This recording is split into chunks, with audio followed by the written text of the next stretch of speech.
Today we're going to install the railway running boards from Ionic Automotive on this 2019 Ram new body style Crew Cab 1500. Let's go ahead and get started.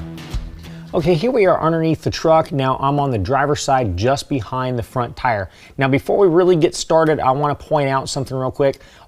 These are factory studs from the manufacturer that are already there. If your truck has never had running boards on there, there's a very good chance these are coated with paint. If they are, you don't want to try to put a nut onto that stud without cleaning the paint off of it, because you can mess some stuff up. So I recommend one of two things. This is a wire brush. You want to get real aggressive with a wire brush and get the paint off of there. Do that with every single one of the studs. Or if you have a die from a die and tap kit, this is an 8mm by 1.25 thread pitch die. That is the one that you will want to use. Run that through there, clear the paint off, and that will come off, clean it off very nicely. Just be careful not to chew into the threads, just clean the paint off.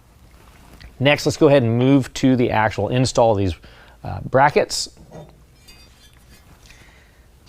This is going to be our front driver's side bracket. It's the same thing as the rear driver's side bracket. So you're going to have two brackets that look exactly identical. That's these two brackets. They're going to be facing the rear. So this tab right here, where it mounts against the rocker panel, faces towards the rear, as well as the foot faces towards the rear. Now, the part of the bracket that you're going to want to fit up against there are going to have oval holes that go side to side. You're not fitting this portion. If you got two different size oval holes, that's the foot. That's where the running board mounts. So what we're going to do is we're going to slide this bracket over top, and then we're going to take a flat washer and serrated flange nut for each one of those studs. And we're going to put them on finger tight for right now. All right, now the reason why we get it just finger tight at this point is because we're going to let the running board get all of the foot on the bracket level. That keeps everything lined up here. When we line up the running board, once we tighten down the running board, we can then go back and tighten down the brackets. But for right now, it's finger tight so that can move around and adjust.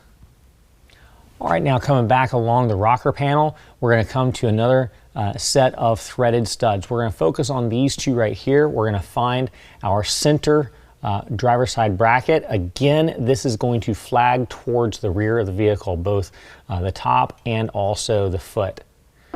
Slide that in place. Just like the last bracket, we're going to use a washer and a serrated flange nut on both of those studs. And again, just want to remind you, if you've got paint on those studs, make sure they're taken off with either aggressive wire brush or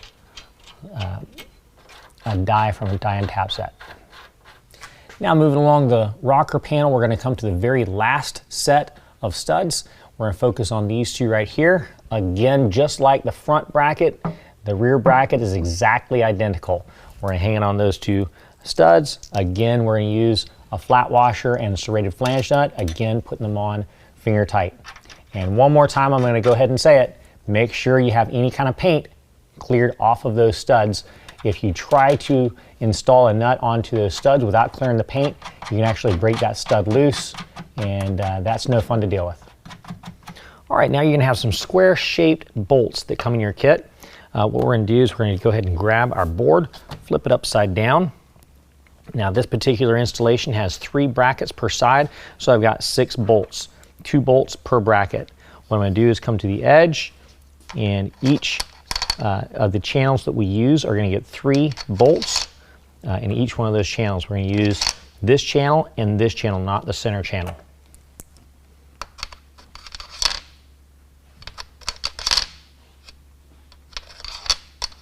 All right, we're just going to get them somewhat evenly spaced. We don't have to have them completely lined up. We're going to line them up once this is landing on top of the brackets. All right, so we're going to go ahead and set the board down on top of the brackets. We're going to slide the board to where it's about where we want it. We're not going to do our fine adjustments just yet, but we're going to get it right in the ballpark.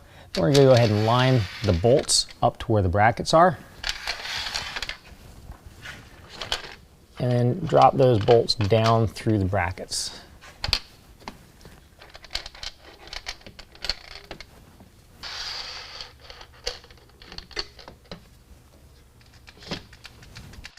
All right, now for each one of these studs, we're going to go ahead and install a serrated flange nut. We're just going to put it on there finger tight, not very tight at all. We just want to make sure we can still move that board front and back so we can align it to the body of the truck.